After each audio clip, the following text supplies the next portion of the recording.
The Korean Mafia boss just wanted to know why his black maid missed work. What he found made him furious. Who touched her? Han Jun-suk growled, his voice barely above a whisper, the tattoos on his neck pulsing as his jaw clenched tight. He stared at the bandages covering her face, her swollen eye, the bruises around her throat. No man breathes after doing this. Those were the last words he said before storming out of the penthouse. 20 minutes later, the entire Korean syndicate was mobilized, hunting for the man who dared lay hands on what belonged to the boss. Before we dive into this story, drop a comment telling me where you're watching from. This one is going to shake you. Smash that subscribe button because you do not want to miss what happens next. Han Jun-suk woke at 5 o'clock in the morning expecting tea brewing and breakfast ready like it had been every single day for 3 years. The penthouse was silent. No Zaraya moving quietly through the kitchen with her efficient, invisible presence. No fresh tea, no warm breakfast, nothing. Han stood in his massive kitchen, silk robe revealing the ink across his chest, confused because Zaraya Mitchell had never been late. Not once in 3 years. Not for illness, not for weather, not for anything. In his world, silence meant danger. Han Jun-suk's eyes opened at exactly 5 a.m. No alarm.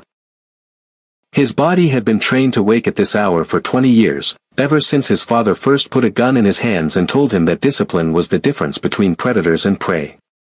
He lay still for a moment, listening. The penthouse should have been alive by now. The soft clink of porcelain. The whisper of slippers on marble. The faint, comforting smell of tea brewing in the kitchen. Zaraya always arrived at 4:30, moving through his home like a ghost, preparing everything before he rose. But this morning, there was nothing. Only silence. Han sat up slowly, his bare chest covered in black ink that told the story of his rise through the Korean syndicate. Dragons curled around his shoulders. Names of fallen brothers marked his ribs. The symbol of his organization sat directly over his heart. He walked to the kitchen, his footsteps echoing in the emptiness. The counter was bare. The kettle was cold. No steam rose from his favorite cup. No breakfast waited on the table where he took his morning meetings. Zaraya Mitchell had worked for him for 3 years. In that time, she had never been late. Not once. Not when she had the flu and showed up anyway until he sent her home. Not when the subway flooded and she walked 40 blocks through the rain. Not when her grandmother died and she still appeared at 4:30 the next morning, eyes red but hands steady. She was the most reliable person in his entire organization. More dependable than his lieutenants. More consistent than his accountants. More loyal than men who had sworn blood oaths to his family. Something was wrong. Han pulled out his phone and dialed her number. It rang once, twice, then went to voicemail. Her voice, soft and professional, asked him to leave a message. He hung up and called again. Voicemail. Again. Voicemail. His jaw tightened. He pressed the intercom to the security station. Zaraya Mitchell. Has anyone seen her this morning? A pause. Then his head of security, a thick-necked man named Kong, responded. No, sir. She hasn't checked in at the service entrance. We assumed she called in sick. She didn't call. Han's voice dropped to something cold. Pull her address from the employee files. Now. Sir, she lives in Koreatown. The old district. That neighborhood is. I know what that neighborhood is. Han was already walking to his bedroom, pulling a black shirt over his tattooed torso.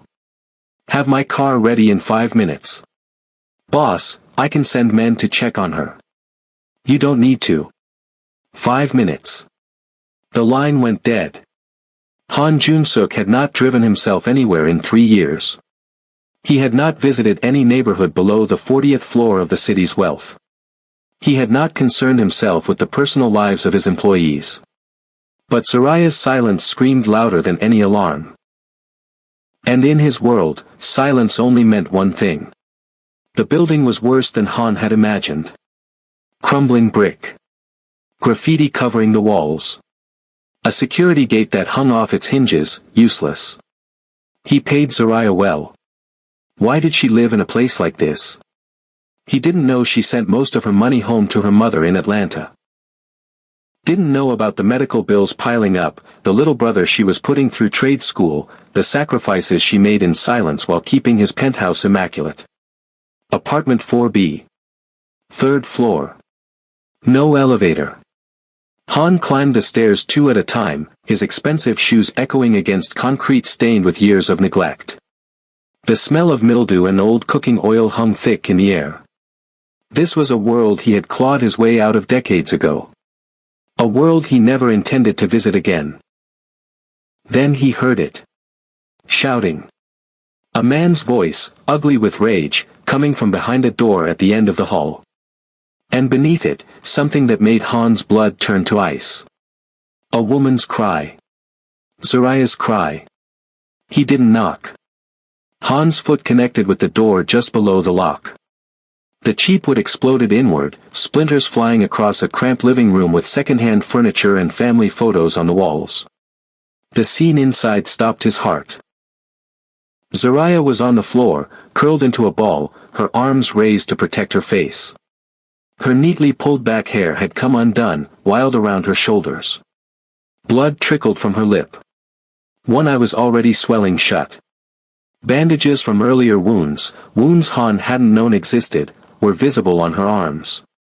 Standing over her was a man. Late 20s. Tank top stretched over muscles built from anger, not discipline. His fist was raised, ready to strike again.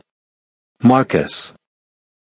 For one eternal second, the three of them froze. Then Zariah looked up and saw Han in the doorway. Her eyes, those steady, calm eyes that had greeted him every morning for 3 years, were filled with something he had never seen before. Terror. Not of Marcus. Of Han seeing her like this. Broken. Vulnerable. Human. That look shattered something inside Han Jun-suk that he didn't know still existed. Marcus's reaction was faster than his intelligence. He saw the tattoos crawling up Han's neck. Saw the cold murder in those dark eyes. Saw death standing in the doorway wearing a black shirt and designer shoes. He bolted. Marcus scrambled across the room and threw himself through the window onto the fire escape. The sound of his footsteps clanging down metal stairs faded into the morning. Han let him go. Not because he was merciful. Because right now, only one thing mattered. He crossed the room and dropped to his knees beside Zariah. I've got you. Han didn't hesitate. He scooped Zariah into his arms like she weighed nothing, cradling her against his chest with a gentleness that would have shocked anyone who knew him. She tried to protest, tried to say she could walk, but her voice came out broken and weak. Don't speak, Han said quietly. Just breathe. He carried her down 3 flights of stairs, past neighbors who peered through cracked doors and quickly looked away. In this neighborhood, you didn't see anything. You didn't remember faces. Especially not the face of a man with tattoos crawling up his neck and murder in his eyes. His black Mercedes waited at the curb, engine still running. Han placed Zariah in the back seat as carefully as if she were made of glass, then slid in beside her. He pulled her head onto his lap, his hand resting protectively over her hair. Drive, he told the guard behind the wheel. Now. The ride to the penthouse took 12 minutes. Zariah drifted in and out of consciousness, her breathing shallow, her body trembling. Han watched her face, the split lip, the swollen eye, the bruises forming like storm clouds across her dark skin. Each mark was a debt. Each wound was a promise. Marcus would pay for all of it. The private surgeon was waiting when they arrived. Dr. Yoon had served the organization for 15 years, asking no questions, keeping no records.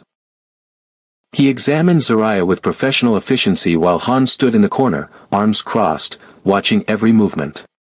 2 cracked ribs. Severe contusions. Possible concussion. Dr. Yoon's voice was clinical. She needs rest and monitoring. No hospital, too many questions. She stays here, Han said. It wasn't a request. They put her in Han's bedroom. The master suite with its floor-to-ceiling windows overlooking the city, its silk sheets, its bed large enough for 4 people. Zaraya looked impossibly small in the center of it. Fragile. Lost in a sea of luxury she had cleaned 1,000 times but never inhabited. Han pulled a chair beside the bed and sat. He didn't move for 3 hours. He watched her breathe. Watched her face twitch in troubled sleep. Watched the rise and fall of her chest beneath the blanket. At some point, her hand slipped from under the covers. Bandaged fingers, swollen knuckles, evidence of how hard she had tried to defend herself. Han reached out and took her hand in his. Her skin was warm against his calloused palm. I will find him, he whispered, his voice barely audible. And I will make him feel everything he did to you. This I swear. The city glittered outside the window. Han Jun-suk did not sleep. Zaraya woke to unfamiliar softness. Silk sheets against her skin. Sunlight streaming through windows that stretched higher than her entire apartment. For one disoriented moment, she thought she was dreaming. Then the pain hit. Her ribs screamed. Her face throbbed. Every breath reminded her of Marcus's fists. She sat up too fast and gasped, clutching her side. That's when she saw him. Han Jun-suk sitting in a chair beside the bed, still wearing the same black shirt from that morning, dark circles under his eyes. He hadn't slept. Mr. Han. Zaraya's voice cracked. She tried to swing her legs off the bed, tried to stand. I'm so sorry. I should have called. I'll make breakfast right now. I'll. Stop. The single word froze her in place. Han leaned forward, his elbows on his knees, his dark eyes holding hers with an intensity that made her breath catch. You will not apologize. You will not make breakfast. You will not return to that apartment. His voice was calm, but beneath it ran something molten. Ever. Zaraya's eyes filled with tears. She'd been fighting since Marcus's first punch. Am I fired? Something flickered across Han's face. Pain. Anger. Something she couldn't name. You are not fired. He stood slowly, towering over her but somehow making himself less threatening. You are under my protection now. No one will touch you again. A knock at the door interrupted them. A young Korean man entered, tall and lean with kind eyes that softened when he saw Zaraya's injuries. She recognized him. Minho. Han's most trusted lieutenant. Minho will guard you while I'm gone, Han said, already moving toward the door. Anything you need, he provides. You don't leave this penthouse. Where are you going? The question escaped before Zaraya could stop it. Han paused at the threshold. He didn't turn around. To handle business. Then he was gone. 30 minutes later, Han descended into the basement of a restaurant in Koreatown that hadn't served food in 15 years. The room was filled with men who operated in shadows, informants, enforcers, hunters who found people who didn't want to be found. Han stood before them, his presence commanding instant silence. Marcus Thompson. Late 20s. Last seen fleeing an apartment building on 7th Street this morning. Han's voice was ice-wrapped in velvet. He beat a woman under my protection. I want him found. One of the hunters shifted.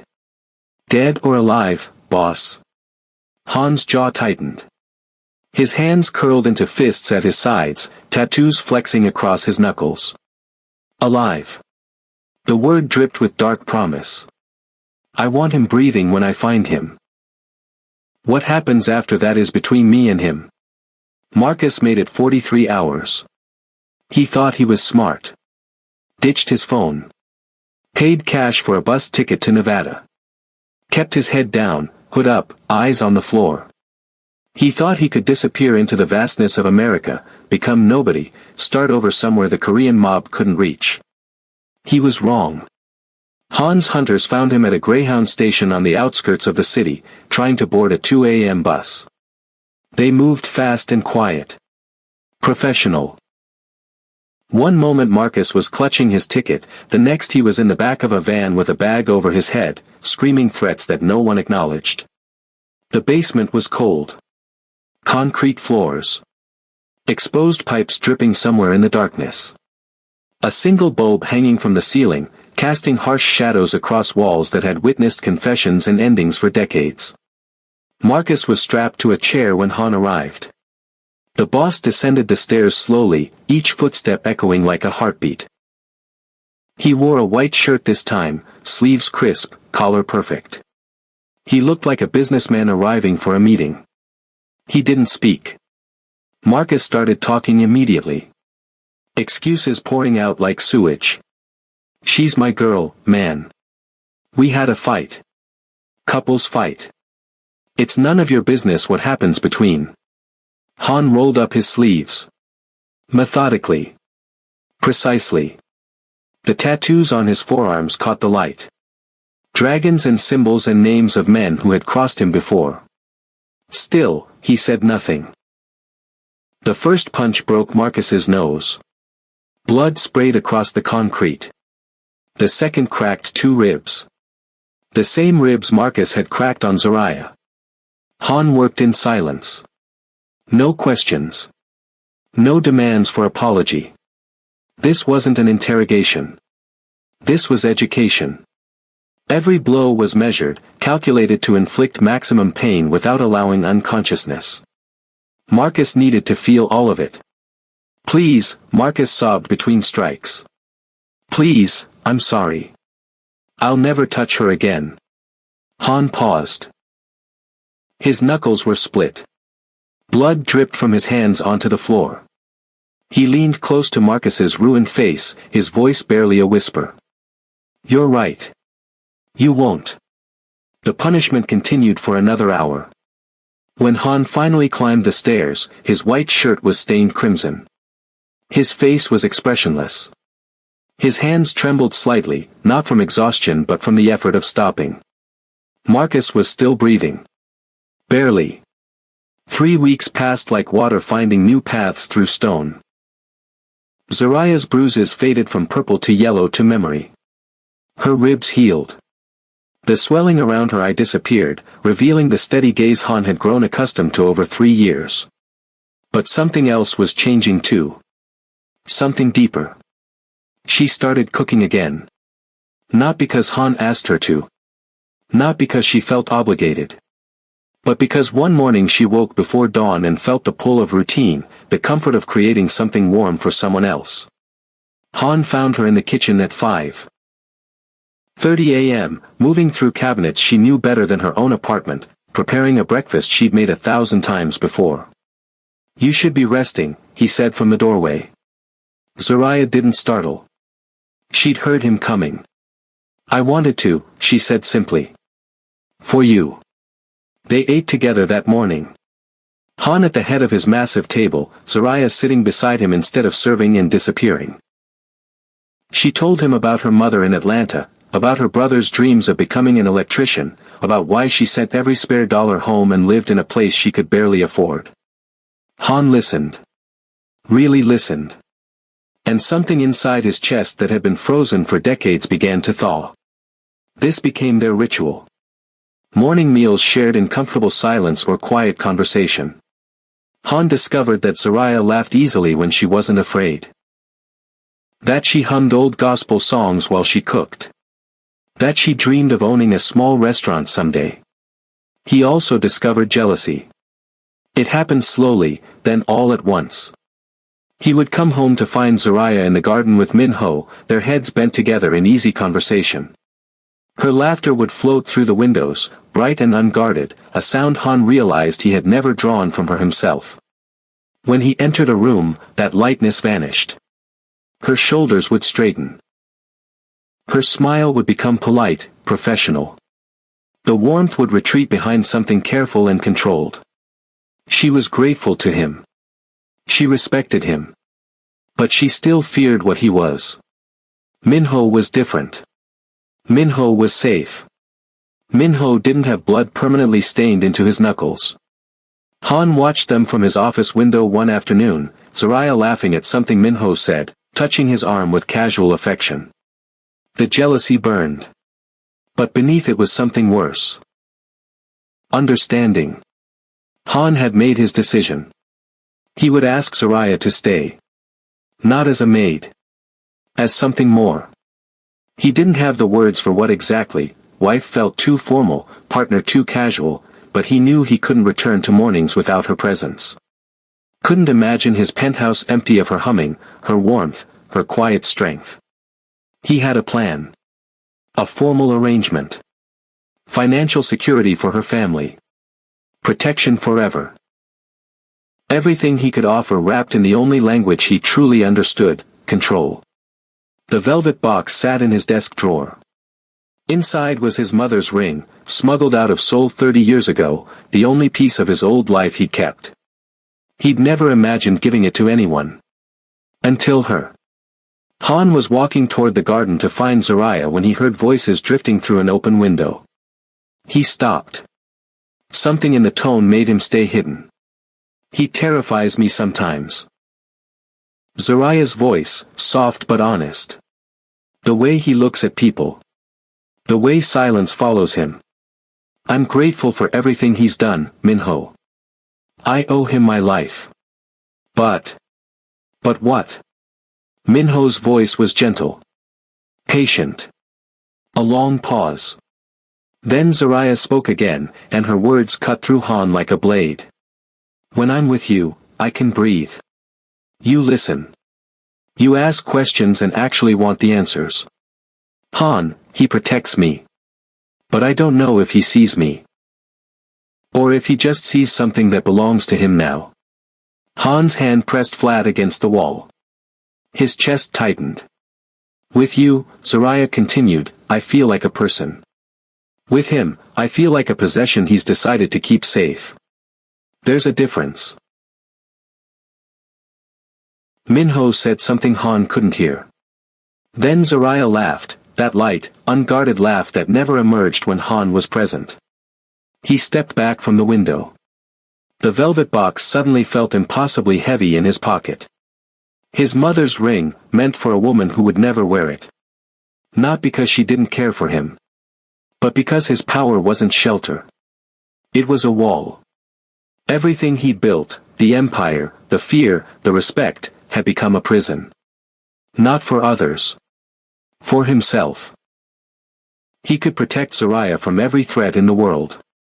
But he couldn't protect her from what he was. Han returned to his office and placed the ring back in the drawer. Some battles couldn't be won with force. Marcus had been in prison for 4 months when he made his move. The beating Han delivered should have broken him. Instead, it fed a rage that grew in the darkness of his cell like something poisonous. He made connections inside. Violent men who owed favors to other violent men. A network of hatred that stretched beyond prison walls. The transfer happened on a Tuesday. Routine movement between facilities. 3 guards. 1 van.